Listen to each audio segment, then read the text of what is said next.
llama Abba Padre. Por eso cuando nacemos de nuevo tenemos la total y completa convicción de que somos hijos de Dios, porque es el espíritu del Hijo que vino a morar en nosotros, y es la imagen del Hijo la que es restaurada en nosotros. Amén. Ahora nacimos de nuevo, tenemos la naturaleza de Dios, el espíritu del Hijo está en mí. Ahora Dios tiene con qué comunicarse conmigo. Hay algo en mí con lo que Dios se puede comunicar. Amén. Está en mí la naturaleza de Dios, hay algo de Dios. Mientras no haya algo de Dios en ti, Dios no puede tener comunión contigo ni tú con Él. Dios solamente va a tener comunión con lo que hay de Él en ti. ¿Estamos? Hasta ahí vamos todos bien, ¿verdad que sí? Ahora, nacimos de nuevo, gloria a Dios. Ahora estamos capacitados para conocer a Dios. Pero no es una cosa tampoco así: oh, nací de nuevo, ya conozco a Dios. No, ya ahora estamos capacitados para conocerlo. Ahora viene el proceso. Ahora viene el conocimiento de Dios. Vamos a abrir la Biblia en el libro de Jeremías.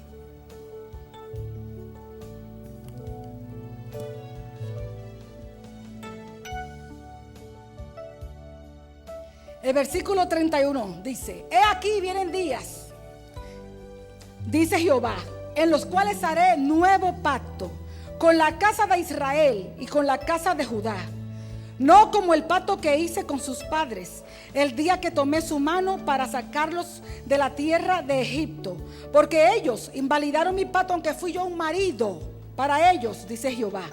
Pero este es el pacto que haré con la casa de Israel después de aquellos días, dice Jehová. Daré mi ley en su mente y la escribiré en su corazón. Y yo seré a ellos por Dios, y ellos me serán por pueblo.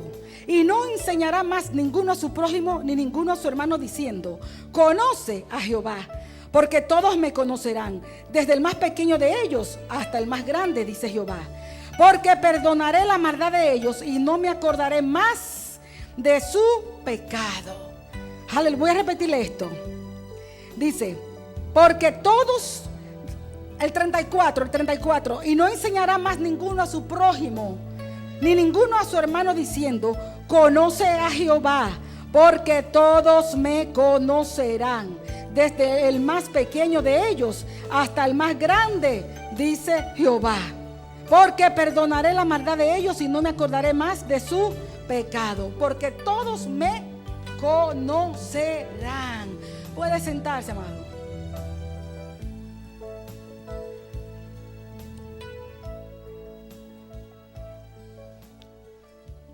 Aquí hay una promesa. Ustedes saben muy bien que está hablando del nuevo pacto. Las casas de Israel, la casa de Judá habían abandonado la palabra de Dios, habían prevaricado contra Dios. Ellos invalidaron el pacto, desobedecieron, y Dios profetiza, habla por boca de Jeremías anunciando que haría un nuevo pacto. Todo el mundo sabemos muy bien, porque no vamos a entrar en el nuevo pacto, pero todos sabemos que este nuevo pacto es el pacto de Dios con los hombres por medio de Jesucristo, en el cual nosotros somos copartícipes. Amén. Ustedes saben que la señal del antiguo pacto era la circuncisión del prepucio del hombre. Ahora la señal en el nuevo pacto es el nuevo nacimiento. Es la circuncisión del corazón. Amén. La circuncisión del corazón, porque eso es en este nuevo nacimiento lo que nos va a preparar y capacitar para conocer a Dios. Yo quiero que usted sepa, yo quiero que usted observe algo, hermano. Cómo Dios firma esa promesa. Porque esa es una de las promesas que Dios firma ahí. Él dice: aquí vienen días, dice Jehová, en que haré un nuevo pacto con la casa de Israel y con la casa de Judá. No como el pacto que hice con sus padres cuando los saqué de la mano de Egipto, porque ellos invalidaron mi pacto, aunque yo fui a ellos como un marido. Este es el pacto que haré con la casa de Israel, dice Jehová. Escribiré mi ley en su mente, la escribiré en su corazón. Yo seré a ellos por Dios, ellos me serán por pueblo. Y ninguno enseñará a su prójimo ni a su hermano diciendo: conoce al Señor, porque todos me conocerán, desde el más pequeño hasta el más grande, porque todos me conocerán. Porque perdonaré su maldad y no me acordaré más de su pecado. Así ha dicho Jehová, que da el sol para luz del día, leyes a la luna y a las estrellas para luz en la noche, que parta el mar, braman sus ondas, aleluya, Jehová de los ejércitos es su nombre. Y dice: si faltaren una de estas leyes, escucha bien, amado, si faltaran, oiga lo que dice él, si faltaran una de estas leyes delante de mí, así también faltará la descendencia de Israel delante de mí para no ser nación delante de mí eternamente. Dice, de la misma manera que es imposible que falte, que falle una de esas leyes, así es de imposible que yo falte a este pacto. ¿Entendió? Aleluya. Todavía dice algo más. Y si se pudieran medir los cielos y explorarse los fundamentos de la tierra, también yo quitaré la descendencia de Israel por todo lo que ellos hicieron. ¡Aleluya! ¿Usted me está entendiendo esto, amado? La firma de Dios, tan imposible es que se puedan medir los cielos y explorar los fundamentos de la tierra, como tan imposible que Él no cumpla ese pacto. ¡Aleluya! ¿Entendió? Tan imposible que las leyes que Él le dio al sol y le dio leyes a la luna y le dio leyes a las estrellas, es tan imposible que esas leyes fallen como tan imposible que Él no cumple ese pacto. ¡Aleluya! ¡Oh, a su nombre! Y en ese pacto, escuche bien, en ese pacto está la promesa más gloriosa. Y todos me conocerán. ¡Oh, gloria sea su nombre! Porque yo, por lo menos, no me puedo quedar tan quieta ni tranquila con una promesa tan gloriosa. Todos me conocerán, ninguno preguntará. Usted está entendiendo que usted no va a tener que preguntarle a nadie ni decirle a nadie conoce al Señor, porque Él dice, todos me conocerán. ¡Aleluya! ¡Oh, gloria a Dios! ¿Y por qué algunos se conforman con escuchar a otro hablar de Dios? ¿Y por qué no tratas tú de conocerlo tú? Si Él dice todos, Él no está hablando de los apóstoles, Él no está hablando de los profetas, Él no está hablando de los evangelistas, ni que es únicamente para pastores y maestros. Él ha dicho todo el que nace de nuevo, todo el que está en este pacto, todos me conocerán. Aleluya. Oh, gloria a Dios. Este, amado, es lo más importante que hay en este nuevo pacto. En la oración de Jesús en el capítulo 17 de San Juan, en el versículo 3, Él define la vida eterna bajo los términos de tu relación con Dios, del conocimiento de Dios. Cuando Él está orando, Él dice, y esta es la vida eterna, que te conozcan a ti, oh Dios, y a Jesucristo, a quien has enviado. O sea que la vida eterna Él la define bajo los términos de nuestra relación, de nuestro conocimiento de Dios. Amén, hermano. A través de la historia, escuche bien, a través de la historia, la iglesia del Señor ha ido perdiendo poco a poco el elevado concepto sobre quién es Dios. Es tan pobre y tan decadente el concepto que la iglesia tiene de Dios, amado, que está muy por debajo de la dignidad del Dios Santo. Y eso ni hay que ser teólogo, ni hay que saber demasiado. Con hacer de nuevo y tener el Espíritu Santo y un poquito de discernimiento por los mensajes que se oyen, por nuestro testimonio, que nada tienen que ver muchas veces ni con lo que dice la palabra, y que contradice y distorsiona el carácter santo del Dios de la Biblia. Cuando escuchamos ciertos mensajes, ustedes saben muy bien, deleitan los oídos, endulzan la carne, pero ahí no hay nada en el espíritu. No tiene nada que ver con el carácter del Dios de la Biblia. Antes contradice todo lo que Él dice y lo que Él es. Entonces es necesario que nosotros tengamos un conocimiento de nuestro Dios, de la manera más correcta posible. De quién es Dios, qué es Dios. Porque únicamente teniendo un concepto claro de quién es Dios, podemos darle a nosotros una verdadera adoración a Dios.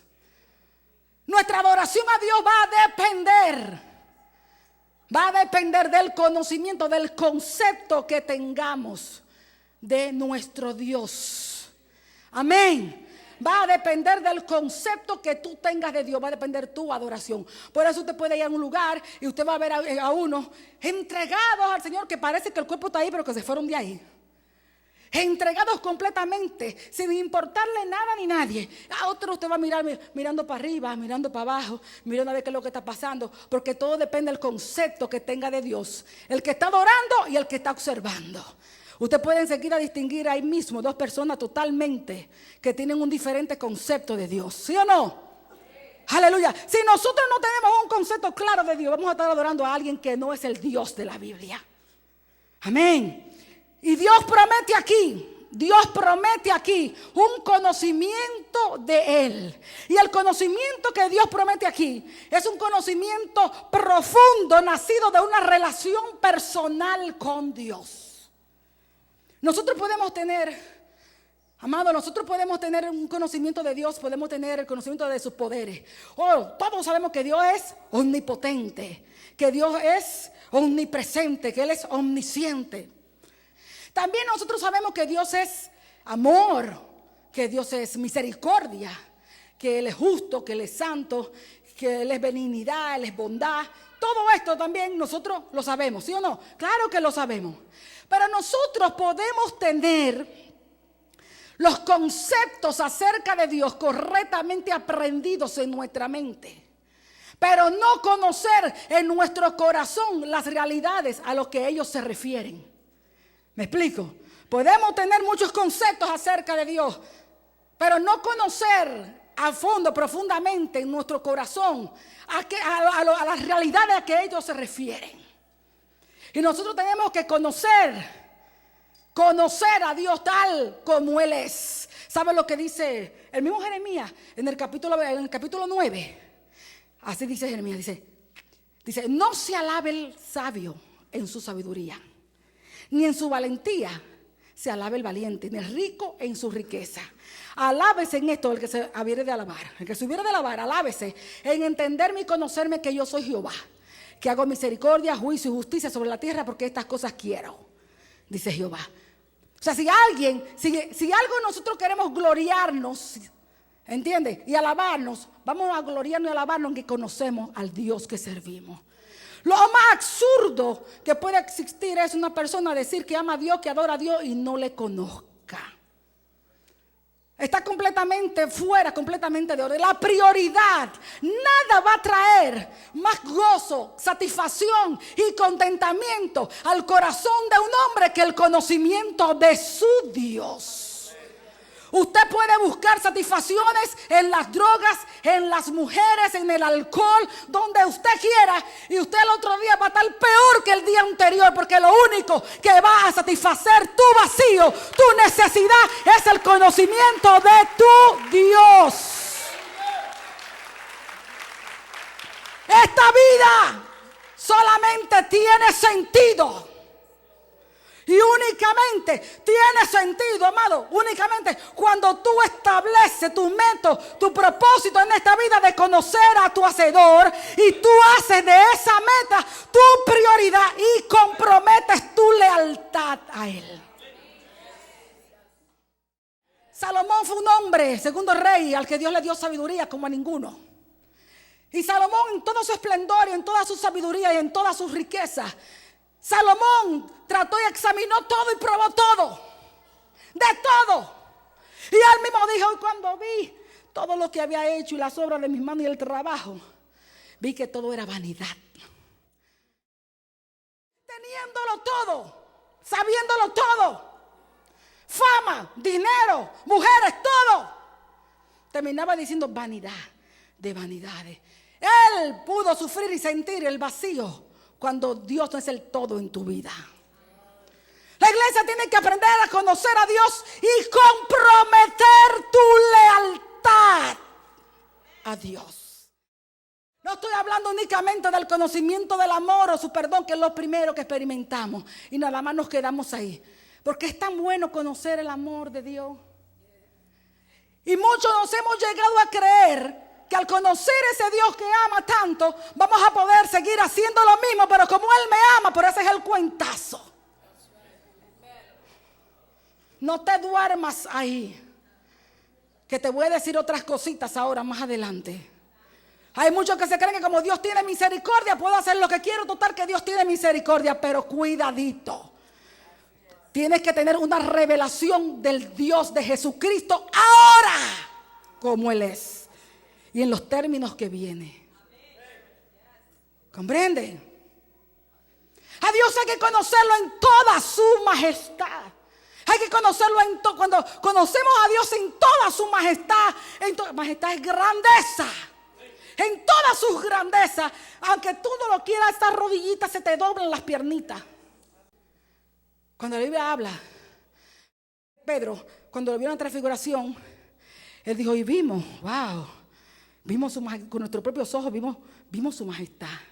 Cuando el escritor de los Hebreos dice que él ascendió y se sentó a la diestra de la majestad de las alturas, cuando la Biblia habla de majestad, habla de la grandeza. Cuando habla de las alturas, cuando habla de altura, hermano, no nos vayamos en la cabeza que se está refiriendo únicamente a un espacio. Lo que quiere señalar es la supereminente grandeza de Dios sobre nosotros. Por lo tanto, Él es digno de adoración. ¡Aleluya! Es digno de adoración. En el versículo 34 leímos el propósito eterno de Dios. Y yo seré a ellos por Dios y ellos serán mi pueblo. Dios quiere un pueblo donde Él sea Dios. Cuando vuelve otra vez y hablando con ella le dice, porque el Padre dice que ya no se va a adorar ni aquí ni allá, sino que el Padre busca adoradores que le adoren en espíritu y en verdad. Porque tales adoradores busca el Padre que le adoren. Recuerdan, y luego enseguida cambia y dice, Dios es espíritu. Y los que le adoran en espíritu y verdad es necesario que adoren. Ahí ya tenemos un club de cómo que se adora a Dios. En espíritu y en verdad. Amén. Es necesario que adoren. Cuando vemos estos dos textos y lo unimos también a aquel del día de la resurrección, cuando Jesús le dijo a Magdalena, ve y dile a mis hermanos que voy a mi Padre y a vuestro Padre, a mi Dios y a vuestro Dios. Hay una relación de Padre y de Dios. Primeramente nosotros le conocemos como Padre. Ahí tiene que haber una relación vital de Dios como Padre, para que luego pasemos a conocerle como Dios. Amén. Esto nos señala a nosotros que en Él tenemos un Padre. Pero no te quedes ahí. También Él es nuestro Dios. Como Padre, es la relación que Él tiene con sus hijos. Exclusivamente con sus hijos. Es la relación que Él tiene con todo aquel que tiene la naturaleza de Él. Es la relación que Él tiene con todo aquel que tiene el espíritu de su Hijo en Él. ¡Aleluya! ¡Oh, gloria a Dios! Esa es su relación de Padre. Ahora, como Dios, Él es Señor de toda la creación. Es en relación con los cielos, la tierra, el universo y con todo. Como Dios señala su posición, Él es Rey, Él es Señor de toda la creación. ¡Aleluya! ¡Oh, gloria sea al Señor! Bendito es su nombre, ¿sí o no? Sí lo es. A Dios hay que conocerlo como a Dios. Y oro, que despierten un sentido. Queremos conocerte, Señor. Cuando nosotros no tenemos un concepto claro de quién es Dios, vamos a estar adorando un Dios que no es Él. Vamos a estar adorando otro que está sustituyendo al verdadero. Amén. Estamos adorando otro. Vamos a tratar de imaginarnos y de pensar, oh, cómo es Dios. Vamos a forjar una imagen en nuestra mente. Y esa imagen que se formó en nuestra mente no es Dios. ¿Comprende? No es Dios. Porque esa imagen usted cogió barro, o cogió madera, o cogió yeso para formarse una imagen a ver cómo es Dios. Y el yeso, el barro, la madera son materiales que Dios hizo, y lo que Dios hizo no puede ser Dios. Ese no es Dios. Y si nosotros tratamos de pensar cómo es Dios, y traemos una imagen, cualquier imagen que se forme va a surgir de tu mente de acuerdo a la moral de tu mente, y vas a empañar la gloria de Dios. Por eso Dios dijo en su mandamiento, no haréis imágenes ni del cielo ni de la tierra con fines de culto, ni lo que está debajo de la tierra, ni las aguas debajo de la tierra, no te inclinarás a ellas. Nosotros fuimos hechos a la imagen de Dios, Él no ha sido hecho a la imagen nuestra. El único que puede hacer algo a su propia imagen es Dios mismo, por eso hizo al hombre a su imagen. Amén. Pero cualquier imagen que nosotros tratemos de hacer, ya sea de las que se cuelgan en la pared o de las que tengamos en nuestra mente, empaña la gloria de Dios, cubre la verdad con la mentira. Ese no puede ser Dios. Luego, ¿Y cómo vamos a conocer a Dios? ¿Y cómo vamos a explicar quién es Dios? Necesitamos conocer a Dios. Queremos conocer a Dios, a Jesús. El que me ha visto a mí, ha visto al Padre, dijo Jesús. Amén. Aleluya. Él es el esplendor de su gloria, la imagen misma de su sustancia. Jesús es Dios. Pero vamos a ser honestos delante de Dios. Oh, Jesús es Dios, Jesús es Dios. Y cuando pensamos en Jesús, no lo pensamos como Dios. Lo pensamos simplemente como hombre. Un hombre espiritual de iglesia que hacía milagros, que tenía poder. Y vamos a alabar a Jesús.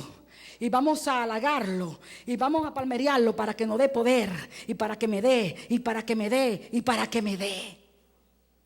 Pero en realidad, no. Le damos una adoración como Dios. En Él habita toda la plenitud de la deidad. Él es el Rey de Reyes y el Señor de Señores. Amén. Cuando Él traspasó los cielos y entró al lugar santísimo, entró, ¿sabe dónde? También entró Él a su trono, entró a su palacio. Se puso un ropaje de sumo sacerdote, pero también tomó su cetro de rey para ser adorado. ¡Aleluya! Aleluya, cuando pensamos en Jesús, nos viene a la mente, y esto me lo ha dicho el Señor muchas veces, les viene a la mente el cuadro que tenían colgado allí en su casa, el cuadro de la abuelita. Necesitamos siempre estar buscando como algo visual, algo. Porque así es más fácil. Oh, ese es Jesús. Ese no es Jesús. Este es el cuadro de un hombre. Ese no es Jesús. Siempre tratamos de buscar algo para visualizar. Queremos ver algo. Pero la Biblia dice que no andamos por vista, hermano, sino por fe. Y el cristiano tiene que vivir, adorar y sostenerse como si vieras al invisible. Pero ¿cómo entonces vamos nosotros a conocer a Dios? Porque nosotros, no hay duda, que tenemos una disposición en nuestro corazón de honrar a Dios. ¿Verdad que sí? No hay duda de que lo amamos. Claro que lo amamos, claro que sí lo amamos y queremos. Señor, pero queremos conocerte. Queremos saber exactamente cómo es que tú eres, Señor. Isaías, un profeta mayor y uno de los más grandes del Antiguo Testamento. Isaías tuvo una visión. Es necesario conocer a Dios, hermano. Nos cambia el concepto total de Dios. Isaías tuvo una visión. Eran los años en que reinaba el rey Usías. El rey Usías tomó el reinado cuando tenía 16 años. Y reinó por 52 años. Ahora el rey Usías, en sus primeros años, fue un rey que hizo lo recto delante de Dios. Y Dios lo prosperó muchísimo. Y él llevó a la nación a un grande progreso, prosperidad y un grande esplendor. Él llevó a la nación. Pero en sus últimos años, ya en la madurez, él se enorgulleció en su corazón. Prevaricó contra Dios, entró al templo y quiso ofrecer incienso que solamente podían hacerlo los sacerdotes que eran descendientes de Aarón. Y cuando los sacerdotes todos lo confrontaron, no, él estaba ensorbecido, quería quemar el incienso. En ese mismo instante, dice la palabra de Dios, le salió una lepra en la frente. Al salirle una lepra en la frente, tuvo que ser declarado inmundo, apartado y murió leproso. Ahora bien, la nación está en todo su esplendor, progreso, prosperidad, mucha prosperidad. Pero interiormente, espiritualmente, la nación era un caos. Isaías estaba muy preocupado, el profeta, porque amaba a Dios. Y sabía que todo ese esplendor era algo externo, era algo exterior. Muchas veces nos hemos llegado a creer que la prosperidad material es señal de bendición de Dios. Pero tú puedes ser muy rico y tu corazón estar bien lejos de Dios. Nada tiene que ver una cosa con la otra. El profeta estaba preocupado, muy preocupado, porque la nación estaba en un caos espiritual. Y Dios, que es maravilloso, pero maravilloso porque Él es bueno. ¿Entiendes? Le va a dar una visión a Isaías. Una visión para que Isaías quite su mirada de sí mismo, lo quite del pueblo y la ponga en el cielo. Y le va a dar una visión. Entonces comienza el capítulo 6 de Isaías. Dice, el año que murió el rey Usías, vi yo al Señor. No, Dios le da una visión. Dice, en el año que murió el rey Usías, vi al Señor sentado en un trono alto y sublime, y sus fardas llenaban el templo. Amado, abajo en la tierra había caos, había confusión. Pero Isaías, la primera visión que tuvo fue que a pesar del caos que había, Dios seguía en su trono. ¡Aleluya! El rey estaba en su trono. En el cielo había paz. Él seguía reinando. Amén. Aleluya. Abajo había mucha confusión, pero en el cielo no había ni sombra de fracaso.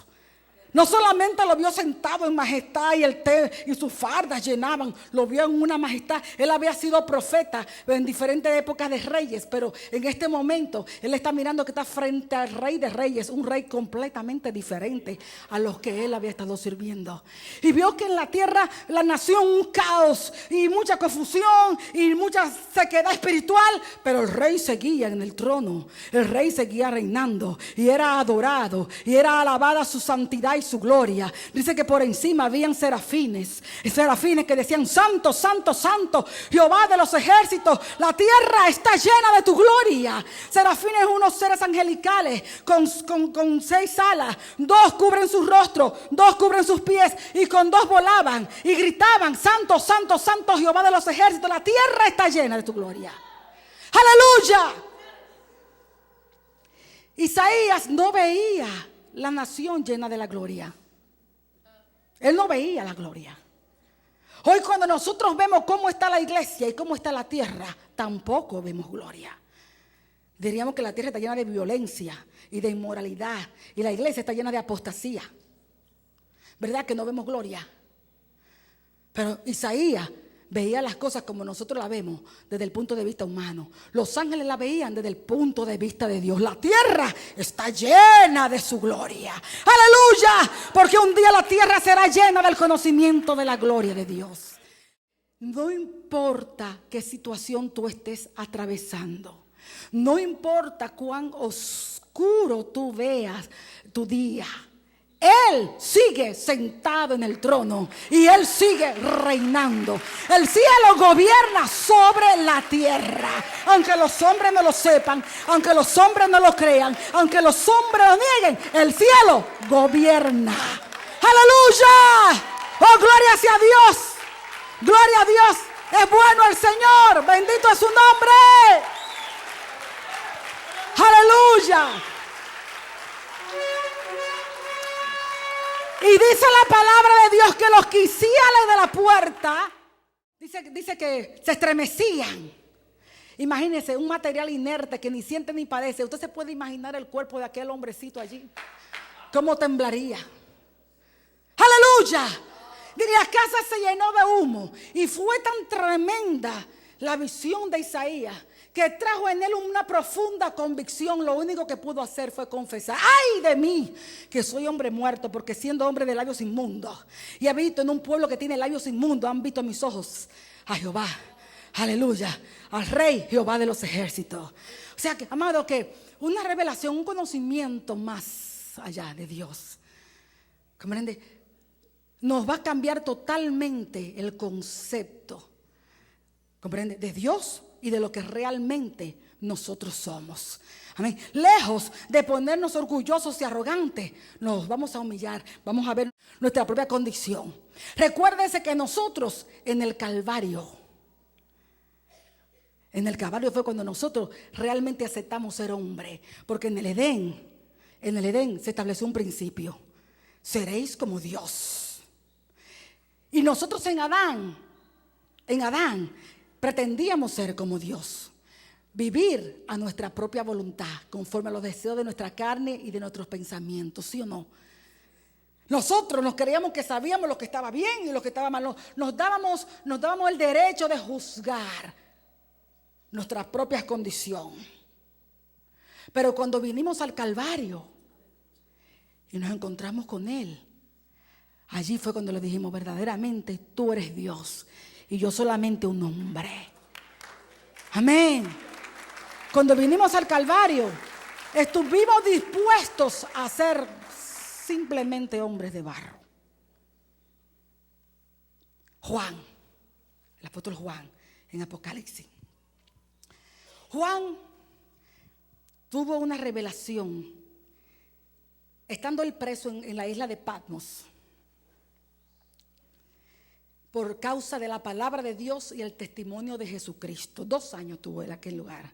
Tiempo de Dominicio lo mandó allí. Y allí Dios le va a dar una visión a Juan. Le dio una visión a Juan, donde le corrió el velo para revelarle a Jesucristo como el soberano, el todopoderoso, el que tiene el control en todas las cosas. Juan había caminado con Jesús, ¿no? 3 años y medio. Él anduvo con Jesús, conoció a Jesús, caminaba con Jesús. Él recostó del pecho de Jesús, amado. Lo vio enseñar, escuchó sus enseñanzas, escuchó sus predicaciones, lo vio hacer milagros, señales, maravillas. Vio cuando lo hicieron preso, vio cuando lo crucificaron, estuvo allí al pie de la cruz también Juan. Fue crucificado, fue muerto, sepultado. Lo vio también después que resucitó y lo vio también ascender a los cielos. Pero ahora, después que ascendió a los cielos, ahora han pasado 60 años. 60 años han pasado cuando él asciende a los cielos. Y ahora está Juan allí en la isla de Patmos, está preso. Y él comienza a relatar y dice, estando yo en el Espíritu, en el día del Señor, estando en el Espíritu, oí detrás de mí una voz como de trompeta, que me decía, yo soy el alfa, la omega, el primero y el último. Escribe todas estas cosas que tú ves y envíala a las 7 iglesias que están en Asia. Y dice, y cuando me volví para ver la voz del que me hablaba, comienza a describir lo que está mirando, una revelación. Dice, me volví para ver la voz del que me hablaba y vi 7 candeleros de oro. Y en medio de los 7 candeleros de oro había uno semejante a Hijo del Hombre. Dice, tenía una ropa larga hasta los pies y en su pecho tenía ceñido un cinto de oro. Su cabeza, su cabello eran como blanca lana, como la nieve. Sus ojos eran como llamas de fuego. Sus pies eran como bronce bruñido, como en un horno refulgente. Y su voz como el estruendo de muchas aguas. Aleluya. Y continúa diciendo, dice, y a su diestra tenía 7 estrellas. 7 estrellas tenía a su diestra. Y de su boca salió una espada aguda como de 2 filos. Y su rostro era como el sol cuando resplandece con toda su fuerza. Habían pasado 60 años. 60 años. Como él había visto a Jesús. Y como se le estaba revelando ahora. Como él es ahora. En toda su majestad. Y en toda su gloria. Usted sabe cuál es nuestro problema, amado. Que cuando pensamos en Jesús. Vimos tanto crucifijo. Vimos tantos muñequitos clavados en la cruz que todavía los vemos clavados. Vemos a Jesús todavía en el tiempo de su humillación. Todavía lo vemos humillado, el pobrecito, hasta lloramos cuando vemos la historia. Pero la iglesia tiene que tener una revelación de lo que Él es ahora.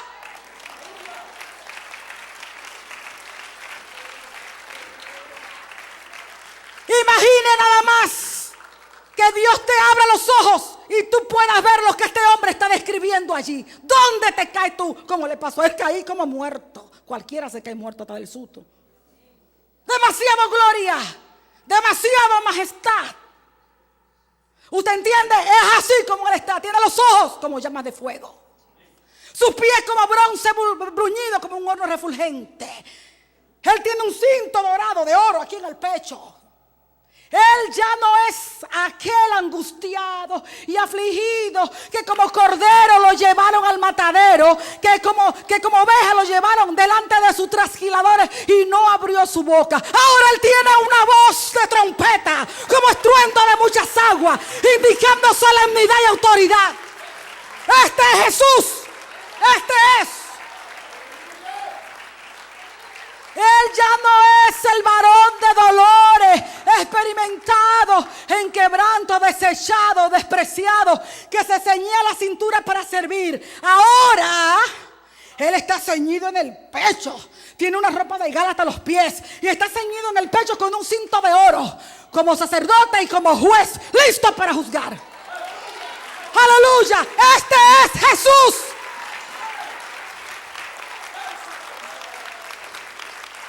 Él no es aquel que tuvimos dimos por azotados, abatidos de Dios sin parecer ninguno. Fue tan desfigurado que ni parecía un hombre.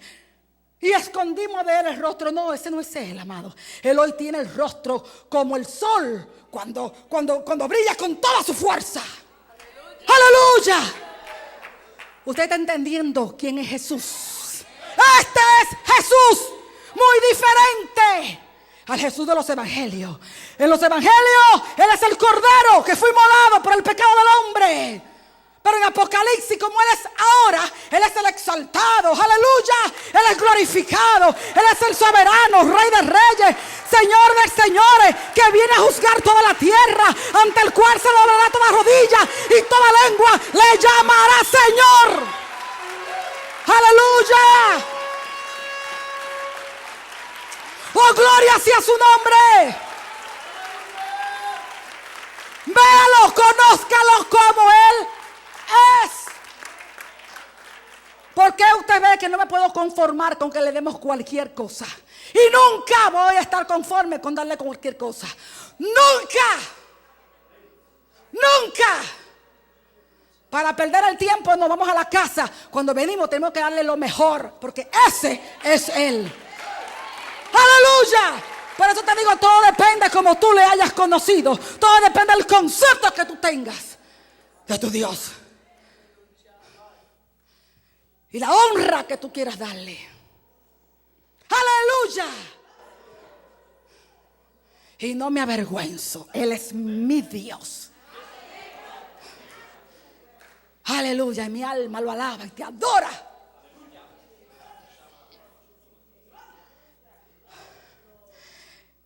Isaías, cuando tuvo aquella revelación, tuvo un concepto de Dios, pero mire, totalmente diferente.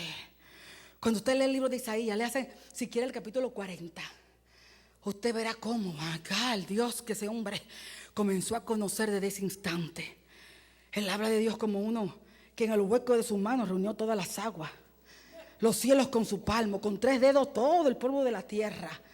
Óigame. Dice, Él se sienta, Él está sentado en el círculo de la tierra y recorre las nubes así como cortinas y las hace tiendas para morar. Él cabalga. Este hombre tiene una revelación tremenda. Amado, el mundo nos empequeñece, pero nuestro Dios empequeñece al mundo. La tierra es el estrado de sus pies. Aleluya. Juan, usted se imagina después de esa visión que tuvo Juan. Wow. Después de esa visión que tuvo Juan. Maravilloso, amado. Necesitamos tener un conocimiento más cercano de quién es Dios. De quién es Dios. Y todo eso, amado, nos viene por revelación. Yo puedo decirte, pero es por revelación. ¿Qué es Dios en sí mismo? ¿Qué es Dios? Nunca vamos a poder saberlo. Su naturaleza es incomprensible. Aún su nombre es vedado. Los nombres de Dios solamente señalan atributos. ¿Comprende? Pero en su amor y en su misericordia, Él le ha placido revelar verdades acerca de Él, mediante el cual podemos conocerle. Él ha prometido que le vamos a conocer, pero Él es infinito. Y nosotros nunca vamos a poder tener a cabalidad que es Dios en sí mismo. ¿Comprenden? Pero Él ha revelado ciertas cosas que son verdaderas en relación a Él. Y esas cosas son las que nosotros llamamos atributos. Atributos. Yo busqué la palabra atributos en un pequeño Larousse, en un diccionario secular. Y la palabra atributo es, o sea, yo tengo una idea de lo que era, por supuesto. Es el adjetivo del sujeto, lo que se dice del sujeto gramaticalmente. La palabra atributo también son cualidades, características. Amén. Pero me encantó cuando yo encontré, dice, en teología. ¡Aleluya! Y tiene la definición correcta. Porque en teología, los atributos de Dios son las perfecciones propias de su esencia. Los atributos de Dios son las perfecciones propias de su esencia. Los atributos de Dios es lo que Él es. Amén. Ahora, Dios tiene, nosotros en su autorrevelación, ¿no? Cuando tiene una revelación de Dios, el primero, por ejemplo, fue el amor, ¿no? Usted no pudo entender que Dios te amara después de lo malo que éramos, ¿cierto? Entonces vemos este atributo de Dios, ese fue el primero, ¿no? Lo llamamos atributo, ¿verdad? Pero eso es lo que Él es en su esencia. En Dios no es una característica, no es un rasgo. ¿Comprende? No es una cualidad, no es una parte de Él. Es lo que Él es en sí mismo. Él tiene, como Él es infinito, Él tiene muchos atributos que nosotros no conocemos, que no sabemos, porque Él es infinito. Pero todos los atributos en relación a Él que nosotros conocemos, entienda esto, todos en Él son uno. Porque Él no está dividido. Él es uno consigo mismo. Cuando Él hace una obra, no se divide para hacerla, sino que Él hace una obra en la unidad de sí mismo. Él es uno consigo mismo. Para Él obrar en un atributo, no tiene que dejar el otro al lado. Amén. Porque todos, les repito, son uno en Él y son propios, son las perfecciones de su propia esencia. Por eso le dije, nosotros podemos tener los conceptos, no de que es santo, o apartado, que es justo, pero no entender las realidades a los que ellos se refieren. Cuando decimos, por ejemplo, que Dios es amor, no significa que hay en Dios amor y que en Él puede crecer o disminuir o dejar de ser. No, en su esencia Él es eso, Él es amor. Y cuando Él está amando, simplemente se está limitando a hacer lo que Él es. ¿Entendemos? Cuando Él es justo y hace justicia, Él simplemente se está limitando a hacer lo que Él es. ¿Entendemos? Cuando hace misericordia, no es una parte de Él. No es una parte de Él. Es la esencia, lo propio que Él es. Y esta mañana cuando meditaba en eso, me dijo el Señor, por eso es que muchos no entienden y escuchamos aberraciones. Ay, pero si Dios es tan bueno, Señor, pero ten misericordia de fulanito, Señor, que no baje de tu ira. Dios no quiere bajar su ira sobre nadie.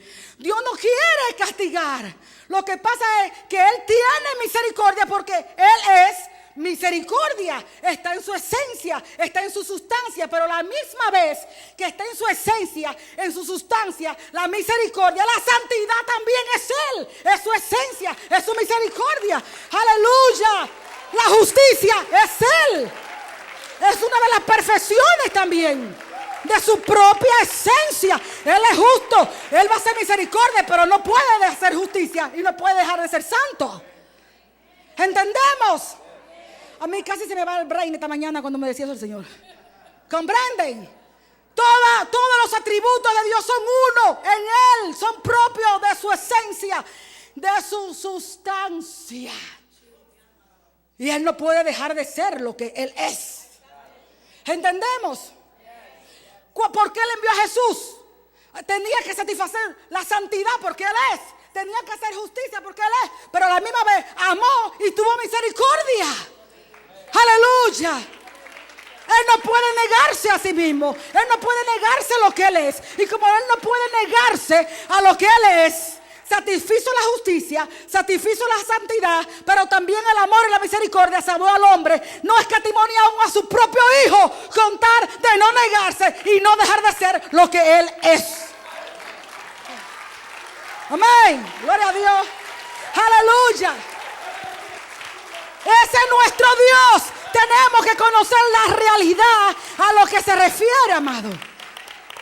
Si el Señor nos revela las realidades de su esencia, jamás le vamos a decir a Dios, pero ¿por qué a mí? ¿Y por qué no?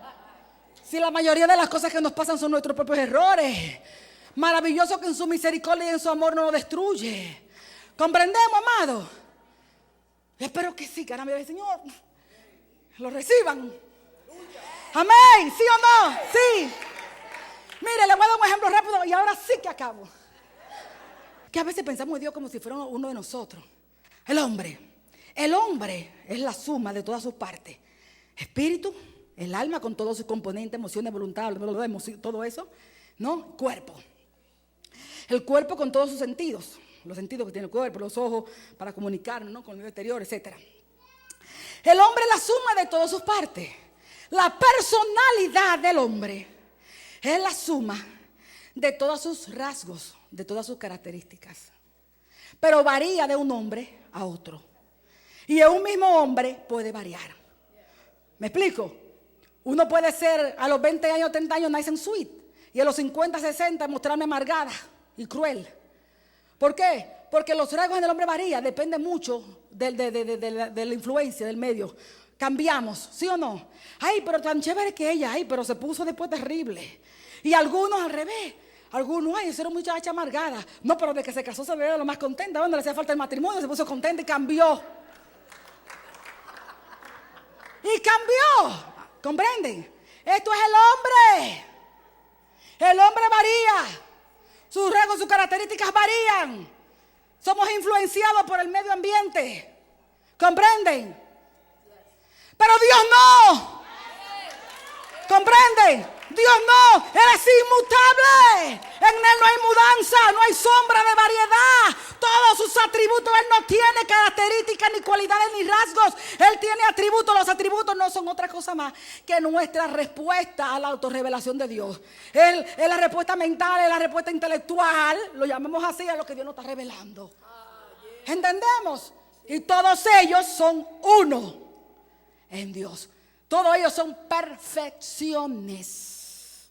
Perfecciones de Dios, de su sustancia, de lo que Él es en sí mismo.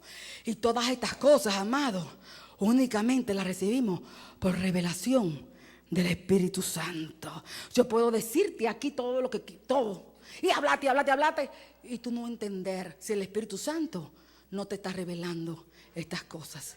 ¿Comprende? Entonces, para eso, amado, la semana que viene vamos a dar el tercer principio, la comunión del Espíritu Santo.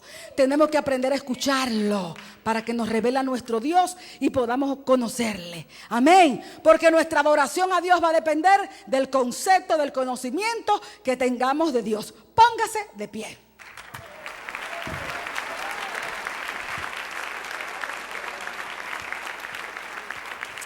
Aleluya. Gracias, Señor. Gracias, Señor. Gracias, Señor. Gracias, Señor. Aleluya. En este tiempo de tanta distorsión, tenemos que conocer a Dios. Vamos a conocer al Dios que nosotros le servimos, ¿sí? Amén. Levanta tus manos al cielo. No nos estemos jugando. El Señor vuelve. Cristo viene otra vez. Cristo viene otra vez. Cristo viene otra vez. Y viene, amado, así como está en esa visión, así.